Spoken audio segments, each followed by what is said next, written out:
Dans les faits, eh bien, certains civils palestiniens dans le nord de Gaza sont déjà dans une situation de famine, puisqu'on le sait, les humanitaires ne parviennent pas à rejoindre le nord de l'enclave palestinienne en nombre avec ces camions. On rencontrait par exemple Jamie McGoldrick il y a quelques jours, qui est le coordinateur humanitaire de l'ONU, qui nous disait que les convois humanitaires étaient régulièrement attaqués par des gangs criminels qui cherchent à revendre cette aide humanitaire au marché noir, mais aussi parfois, il faut le dire, attaqués par des civils désespérés qui cherchent à obtenir de la farine, principalement pour pouvoir nourrir leur famille. Et puis il y a aussi des accusations qui se font de plus en plus régulières de tirs de l'armée israélienne contre des Palestiniens attendant l'aide humanitaire dans le nord, puisque cette zone est toujours une zone de combat avec des tensions extrêmement régulières. Et c'est dans ce contexte, par exemple, qu'hier, la Jordanie a donné de l'aide humanitaire aux Gazaouis par les airs.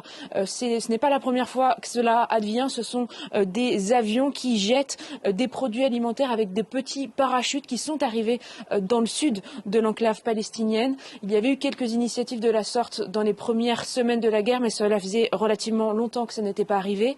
On a vu notamment sur des images certaines cargaisons atterrir dans la mer, puis être récupérées en grande partie par des pêcheurs palestiniens. Mais il faut le dire, c'est une goutte d'eau pour faire face aux besoins humanitaires grandissants des Palestiniens à Gaza.